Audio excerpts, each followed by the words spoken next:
네, 10장 38절 제가 읽어드리도록 하겠습니다. 또 자기 십자가를 지고 나를 따르지 않는 자도 내게 합당하지 아니하니라. 아멘.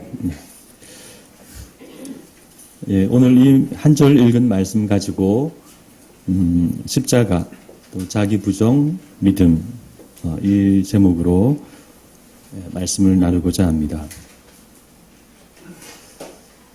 일반적으로 회사에 입사하려면 우리가 시험을 치고 면접을 봅니다. 요즘은 대체로 면접을 중요시 여기는 것 같습니다. 교회에서도 전도사님을 사역자로 뽑을 때 그렇게 면접을 보죠. 그런데 그런 면접 때 목사님들이 전도사님들에게 하는 단골 질문 같은 것이 하나 있습니다. 그래서 전도사님, 복음이 뭡니까? 그러면 이제 전도사님들이 신학 공부를 많이 하고 또 준비를 많이 했음에도 불구하고 갑자기 그렇게 질문을 하시면 당황해서 잘 대답하지 못하는 경우가 종종 있습니다. 예수님 믿고 천국 가는 겁니다. 그렇게 말하면 1점. 행함이 아니라 믿음으로 천국 가는 겁니다 하면 2점. 하나님의 나라가 가까이 왔고 예수님을 통해 그 나라에 들어가서 지금 그 나라의 삶을 사는 겁니다. 이렇게 말하면 5점. 예. 그런데 어떤 전도사님은 목사님의 눈을 이렇게 똑바로 쳐다보면서 이렇게 말한다고 합니다. 복음은 곧 예수님입니다. 예수님이 나를 사랑하시는 것이 복음입니다. 이렇게 말을 한다고 합니다. 네, 로마서 1장 2절에 이런 말씀이 있죠. 이 복음은 하나님이 선지자들을 통하여 그 아들에 관하여 성경에 미리 약속하신 것이라. 그런 말씀이 있죠. 점수가 얼마나 나올까요? 네, 그렇게 대답을 하면 그 목사님이 이 전도사가 뭔가를 좀 아는 전도사구나 이렇게 생각하고 10점 합격을 준다고 합니다. 아마 그것은 그 목사님이 복음에 대해서 어떤 교과서적인 대답을 원하는 것이 아니라 얼마나 그분이 복음을 스스로 소화해서 자기가 체험해서 복음을 이해하고 있는가, 그것을 그런 답을 원했기 때문인 것 같습니다. 전도사님을 면접할 때 하는 이 복음이 뭐냐 하는 질문도 어렵지만 십자가가 뭐냐 하는 질문도 사실 어렵습니다. 복음이나 십자가나 그 의미나 그 뜻이 매우 포괄적이고 광범위하기 때문입니다. 우리가 복음이 뭐냐, 십자가가 뭐냐를 아주 다양하게 말할 수가 있죠. 그런데 우리는 그런 다양한 의미 중에서도 가장 본질적인 의미가 무엇인가를 우리가 항상 잘 알고 있어야 하겠습니다. 우리는 지난주에 그 십자가의 본질적인 의미가 바로 자기 부정이라는 것을 살펴보았습니다. 근데 이 내용은 굉장히 우리 믿는 우리들에게 중요하기 때문에 오늘 다시 한번 살펴보고 나아가서 이 자기 부정이라는 십자가의 의미가 우리의 믿음과 어떤 관계가 있는가, 그것을 오늘 살펴보고자 합니다. 오늘 말씀에서 자기 십자가를 지고 나를 쫓으라 하신 이 예수님의 말씀은 그 직접적인 의미는 죽음입니다. 당시 상황 속에서 죽음을 각오하고 나를 따라야 한다는 그런 의미이죠. 그런데 예수님은 이 말씀을 그때 그런 상황이었기 때문에 그렇게 말씀하신 것만은 아닙니다. 예수님은 영원한 관점을 가지고 이 말씀을 하셨습니다.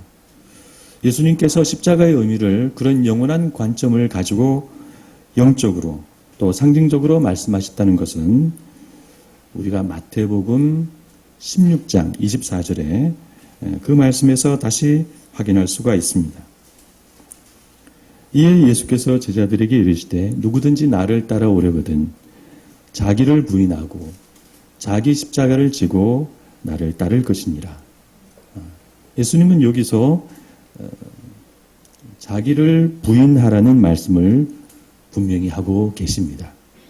그러므로 우리는 예수님께서 제자들에게 이 십자가의 의미를 실제적인 당시 상황 속에서의 의미만이 아니라 이런 영적이고 상징적인 의미로 말씀하고 계시다는 것을 알아야 하겠습니다. 한편 이와 같은 깊은 십자가의 의미를 잘 이해하고 계승하고 또 그것을 가르친 분이 바로 사도 바울입니다. 사도 바울은 예수님이 말씀하신 십자가의 의미를 나중에 깊이 깨닫고 자신의 그 서신들에서 여러 차례 그 의미를 말하고 있습니다.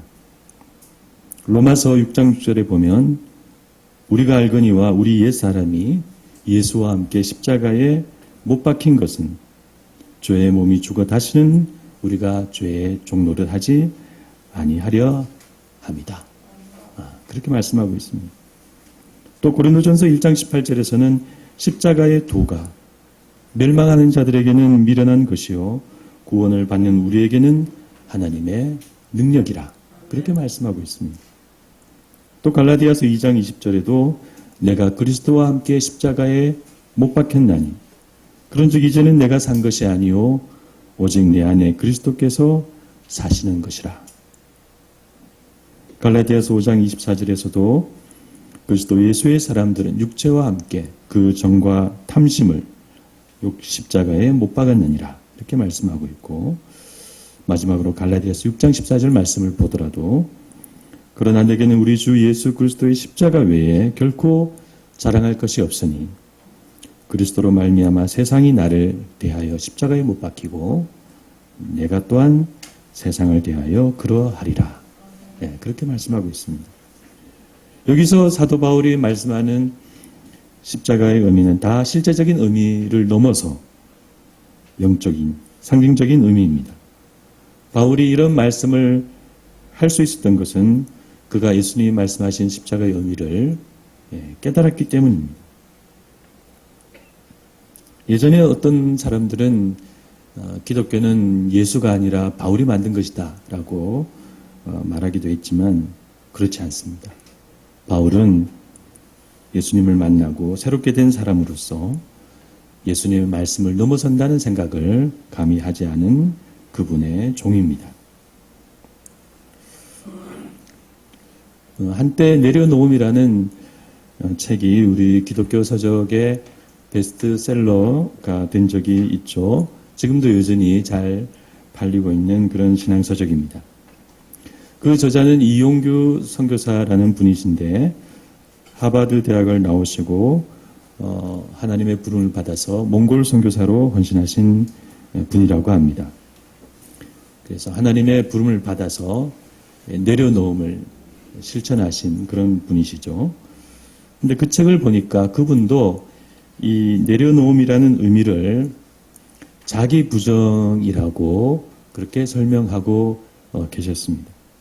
그분은 말하기를 자기는 뭔가 새로운 이야기를 이 내려놓음이라는 책을 써서 뭔가 새로운 이야기를 하려는 것이 아니라 기독교가 본래 말하는 내용을 자기가 다시 한번 말하고자 하는 것이다라고 설명하였습니다. 이렇게 자기를 내려놓는 것, 이렇게 자기를 부정하는 것, 표현은 달라도 이것이 바로 십자가의 의미라고 말할 수가 있습니다.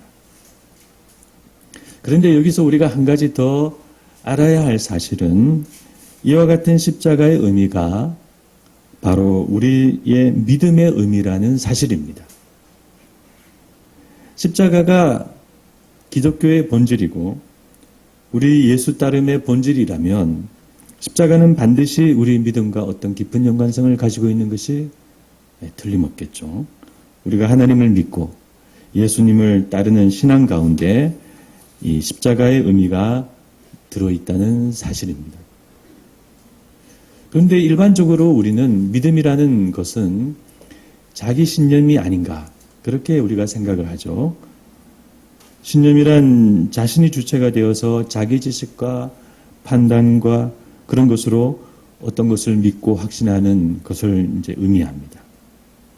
그런데 기독교의 믿음은 이런 자기주관적인 자기 신념과는 많이 다릅니다. 내가 하나님을 믿는 것이 아니라 내가 하나님을 의지하고 신뢰하는 것이죠. 우리의 믿음의 과정과 행위에 있어서 내가 강조되는 것이 아니라 내가 믿는 대상인 그분이 강조되어야 합니다. 그것이 기독교의 믿음입니다. 그래서 기독교의 믿음은 자기를 부정하고 부인하는 가운데 하나님께 맡기고 하나님의 뜻을 잘 따르는 것을 의미합니다. 하나님께 맡기고 하나님을 잘 따르는 것, 그것이 좋은 믿음입니다. 그래서 이 차이를 우리가 구별해야 됩니다. 자기 신념 같은 그런 믿음이 아니라 하나님을 신뢰하고 의지하고 잘 따르는 성경적인 믿음, 우리가 그 믿음을 배워야 하는 것입니다. 그래서 우리 믿음은 적극적인 내 믿음이 아니라 자기 부정 속에 하나님을 의지하고 신뢰하고 맡기는 것이라고 우리는 이해를 해야 하겠습니다. 우리가 추구하는 믿음이 바로 그런 믿음이라는 것을 우리는 성경의 주요 인물들을 통해서 확인할 수가 있습니다. 아브라함도 그렇고 모세도 그렇고 욥도 그렇고 또 베드로도 바울도 다 그런 믿음을 가진 사람들이었습니다. 아브라함은 갈대아 우르에서 하나님의 부름을 처음 받아서 그 말씀에 순종하여 가나안 땅으로 오게 됩니다. 대단한 결단이고 훌륭한 순종이었죠. 그러나 아브라함이 처음부터 하나님의 말씀을 잘 따른 그런 의지한 모습은 아니었습니다. 그는 가나안 땅에서 이제 살기 시작했는데 그때 하나님께서 이 땅을 내 자손에게 주리라라고 약속을 하셨죠. 그런데 아브라함은 처음에 그것을 잘 믿지 못했습니다.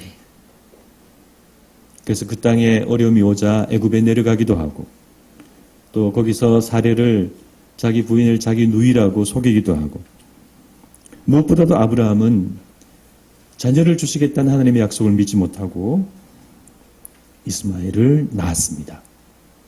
그 이스마엘을 낳은 것이 아브라함 생의 어떤 결정적인 사건이었는데 그 결과 하나님은 아브라함에게 오랫동안 나타나시지 않았습니다. 결정적인 실수를 한 것이죠. 그 하나님은 아브라함의 99세 때 다시 나타나셔서 너는 내 앞에 행하여 완전하라 라고 첫마디 말씀을 하시게 됩니다. 아브라함은 하나님 앞에 엎드렸고 그리고 그때 다시 하나님은 아브라함에게 이삭에 대한 약속을 주시게 됩니다. 그리고 이듬해 마침내 이삭이 태어납니다.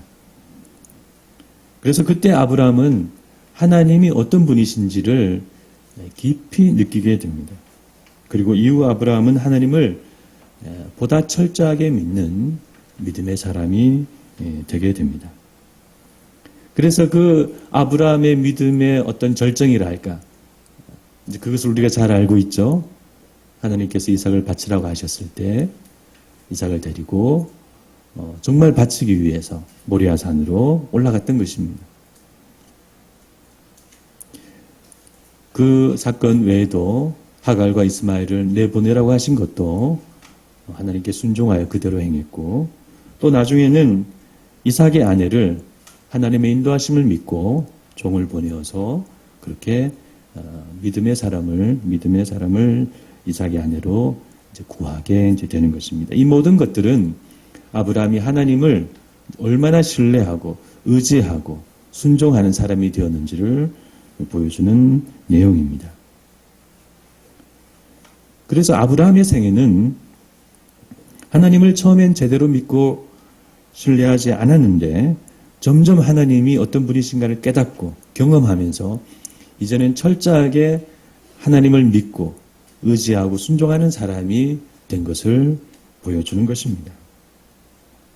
그래서 이렇게 아브라함과 같이 하나님을 믿고 잘 따르는 것이 하나님이 우리에게 원하시는 믿음입니다. 그래서 좋은 믿음이라는 것은 내가 내 믿음을 가지고 어떤 것을 계획하고 기도하고 하나님께 도와달라고 하고 그런 모습이 아니라 하나님이 주신 것들을 가지고 내 자리에서 성실하게 최선을 다하면서 하나님을 의지하고 맡기고 사는 삶이라고 할 수가 있습니다. 하나님이 나보다 더 잘하시니까, 하나님이 나보다 더 정확하신 분이시니까 그렇게 하나님을 믿고 하나님보다 앞서가지 않는 것입니다. 모세도 그런 사람이었습니다.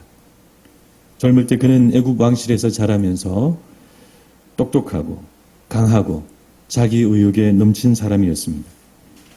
물론 하나님도 알고 자기 민족의 어려움도 아는 그런 훌륭한 사람이었죠. 그러나 그는 넘치는 의욕에 그만 애굽 사람을 죽이고 맙니다. 그리고 미디안 땅으로 도망가게 되죠. 나중에 하나님이 호렙산에서 그를 불타는 떨기나무 가운데 나타나시 부르실 때에도 하나님께서 그를 애굽에 보내시기를 원하셨지만 그는 안 간다고 했고 못 간다고 했습니다.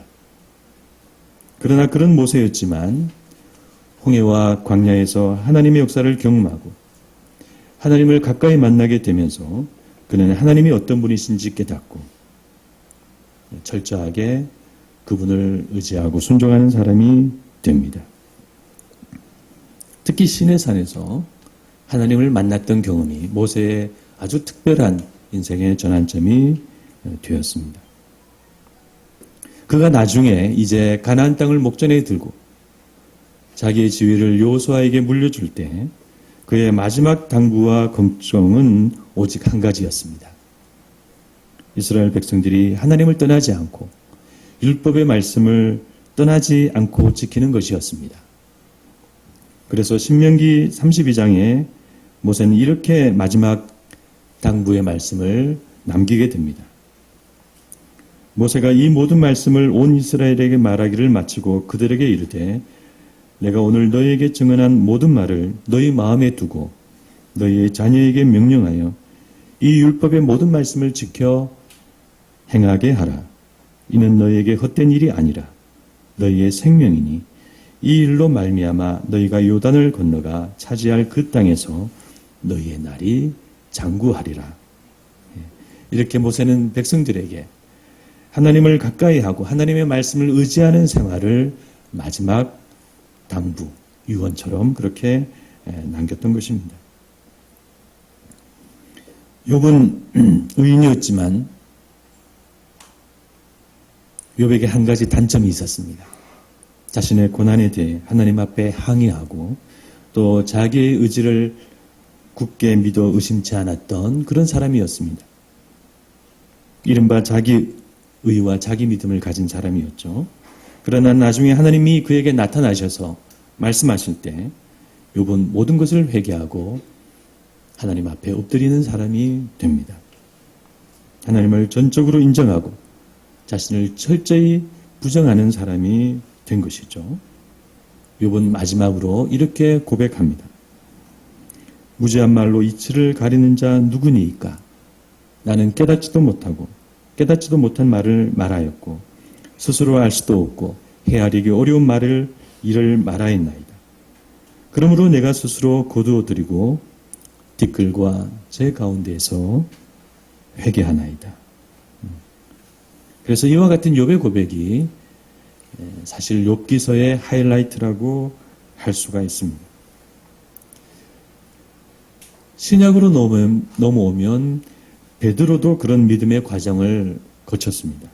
우리가 잘 아는 바와 같이 처음에 베드로는 예수님 부르실 때 결단하고 예수님을 따른 훌륭한 사람이었습니다. 실수가 많고 의욕이 앞선 그런 사람이었지만 베드로는 좋은 제자였습니다.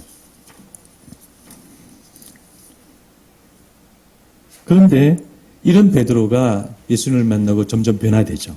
그래서 베드로가 최종적으로 어떤 사람이 되고 어떤 사도가 되고 어떤 믿음의 사람이 되었는가를 우리는 베드로전서의 말씀을 통해서 알 수가 있습니다. 그래서 베드로가 노년에 어떤 믿음의 말을 하고 있는가? 베드로전서 5장에 보면 이렇게 말하고 있습니다. 그러므로 하나님의 능하신 손 아래에서 겸손하라. 때가 되면 너희를 높이시리라. 너희 염려를 다 주께 맡기라. 이는 그가 너희를 돌보심이라. 모든 은혜의 하나님 곧 그리스도 안에서 너희를 부르사 자기의 영원한 영광에 들어가게 하시니가 잠깐 고난을 당한 너희를 친히 온전하게 하시며 굳건하게 하시며 강하게 하시며 털을 견고하게 하시리라. 권능이 세세 무궁토록 그에게 있을지어다. 아멘. 이렇게 베드로는 처음에는 그런 사람이었지만 나중에는 하나님의 신실하심을 절대적으로 신뢰하고 의지하는 귀한 사도가 된 것입니다. 말고의 길을 잘라버렸던 그런 거친 베드로가 이렇게 하나님을 의지하는 그런 믿음의 사람이 된 것입니다. 마지막으로 이런 믿음의 성장 과정을 바울도 거쳤습니다. 바울은 젊었을 때 가말리엘 문화에서 최고의 교육을 받고 율법에 흠이 없는 사람으로 유대인 중에 유대인이라고 자부한 인물입니다. 그리고 그는 당시 로마와 헬라 세계의 문화에 대해서도 잘 아는 그런 뛰어난 국제적인 사람이었습니다. 그런데 그가 다메섹 도상에서 부활하신 주님을 만난 이후로 자기의 모든 것을 내어버리게 됩니다. 그리고 자기를 비우게 되죠. 자기의 지식, 학문, 출신과 배경, 그리고 자기가 가졌던 율법에 대한 확신, 이런 모든 것들을 다 버렸습니다. 그리고 그는 자기가 그리스도와 함께 십자가에 못 박혔다고 고백하는 사람이 되었습니다. 그리고 이제 자기가 사는 것은 그리스도 안에서 그분을 믿는 믿음 안에서 산 것이라고 고백하고 있습니다. 그래서 하나님을 진정으로 만난 사람, 이렇게 자기 자신이 없어지게 됩니다. 그러므로 우리는 이상과 같이 구약과 신약에 나오는 주요 신앙의 인물들을 살펴보면서 다 어떤 과정을 거쳐서 어떻게 자기의 인간적인 것들이 사라지고 하나님을 철저하게 믿는 믿음의 사람이 되었는지를 우리가 알 수 있습니다. 그래서 그들이 최종적으로 가지게 된 믿음은 자기 신념과 자기 믿음과 내 믿음이라고 하는 것이 아니라 하나님을 의지하고 순종하고 따라가는 그런 자기 부정의 믿음이라는 것을 우리가 알 수 있습니다. 그래서 이런 우리가 성경 이해를 우리가 가져야 하는데, 그런데 이런 성경 이해를 가지고 우리 지금 우리들의 믿음의 현실을 한번 돌아보면 좀 안타까운 생각이 많이 듭니다. 지금 우리 한국교회가 강조하고 있는 믿음이 이런 믿음인가?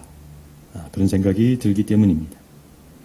지금 우리 일부 교회들은 오히려 자기 신념과 자기 확신과 내 믿음을 믿음으로 가르치는 것이 아닌가, 그렇게 생각이 됩니다. 내가 비전을 가지고 기도했더니 하나님께서 들어주셨다. 내가 원하는 큰 뜻을 품고 그렇게 입을 크게 벌리고 그렇게 기도하며 나아갔더니 하나님께서 축복하셨다. 그런 간증과 가르침들이 너무 많습니다. 그러면서 큰 꿈과 큰 믿음을 가지라고 권유합니다. 물론 우리가 그렇게 얼마든지 비전을 가지고 계획을 가지고 꿈을 가질 수 있습니다.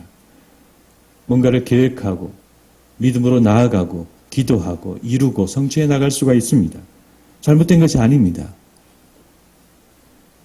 그런데 그 동기가 만약 순수하고 그 열정이 선하다면 하나님께서 그렇게 사용하시고 기뻐하시겠죠. 그러나 문제는 그런 우리의 계획과 꿈과 비전에 나도 모르게 내 중심적인 생각과 내 중심적인 계획이 숨어 있는 것입니다. 그래서 결국 그것은 인간적인 내 소망이고 내 바람이고 내 믿음이 될 가능성이 많은 것입니다. 그러므로 우리는 우리의 이 믿음이 내가 원하는 것을 이루려고 하는 그런 내 믿음이 되고 내 공로가 되는 것이 아니라 보다 높은 하나님을 의지하는, 하나님을 따라가는 순수한 믿음이 될 수 있도록 우리가 노력해야 합니다. 그래서 우리의 믿음의 수준을 높여야 합니다. 내가 확신하고 믿고 기도하고 하나님께 부르짖고 나아가는 그런 것이라기보다는 이 믿음의 주요 우리 신앙 인물들이 보여주었던 것처럼 하나님을 의지하고 순종하고 나아가는 그런 믿음을 우리가 배워야 하는 것입니다. 그래서 아무쪼록 자기를 비우고 하나님을 의지하는 그런 궁극적인 믿음을 가지시기를 바랍니다. 그러면 우리의 기도도 좀 더 순화가 될 것입니다. 우리의 기도는 너무 많은 우리의 요구와 하나님을 움직이려고 하는 나쁜 힘이 들어가 있는 경우가 많습니다. 그래서 길게 하나님을 붙잡고 늘어지는 것이죠. 그러나 그런 모습으로 오래 기도한다면 그건 좋은 기도가 될 수가 없습니다. 우리의 형편과 사정을 정확하게 말하고 또 기도했으면 하나님을 믿고 의지하는 그런 기도를 드리시기를 바랍니다. 기도할 때 그냥 말만 하지 마시고 정말 그 말을 하면서 하나님을 믿는 마음을 하나님께 올려야 합니다. 그게 좋은 기도입니다. 하나님은 그렇게 자신을 신뢰하고 의지하고 맡기는 믿음의 기도를 좋아하십니다. 말씀을 맺고자 합니다. 우리는 오늘 십자가에 대한 예수님의 말씀을 통해서 우리의 믿음을 다시 한번 생각해 보았습니다. 무엇이 좋은 믿음인가? 십자가라는 자기 부정이 들어가 있는 믿음. 그것이 좋은 믿음인 줄 믿으시길 바랍니다. 그래서 내 생각과 내 계획과 내 의욕이 넘치는 그런 믿음이 아니라 그분의 뜻을 잘 알고 거기에 순종하고 따라가는, 신뢰하는 그런 좋은 믿음을 여러분들이 가지시기를 바랍니다. 아무쪼록 이와 같은 십자가의 믿음을 가지신 우리 드레핀 믿음찬 교회 성도님들이 다 되시기를 주님의 이름으로 축원합니다. 기도하시겠습니다.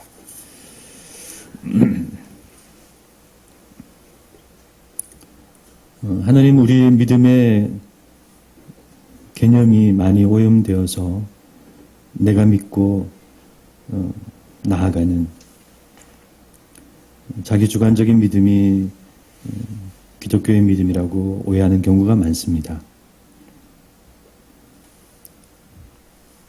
자기 부정이 있는 우리를 내려놓는 그런 믿음을 주시고 하나님께 요구하고 하나님께 부르짖고 나의 어떤 계획과 바램들이 잔뜩 들어있는 그런 믿음이 아니라, 그런 기도가 아니라 정말로 하나님을 인정하고 하나님을 의지하고 순종하는 그런 궁극적인 믿음을 저희들이 다 갖게 하여 주시옵소서. 그렇게 살게 하여 주시고 저희 교회도 그런 믿음을 가지고 나아가는 교회가 될 수 있도록 인도하여 주시옵소서. 모든 말씀 예수님의 이름으로 기도드리옵나이다. 아멘.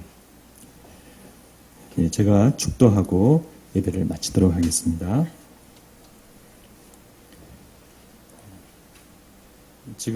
지금은 우리 주 예수 그리스도의 크신 은혜와 하나님 아버지의 무한하신 사랑과 성령님의 감화 감동 교통하심이 하나님을 절대적으로 믿고 의지하고 순종하고 따라가려고 하는 그런 믿음을 가지기를 원하는 여기 있는 모든 분들 머리 위에 지금부터 영원토록 함께 있을지어다. 아멘.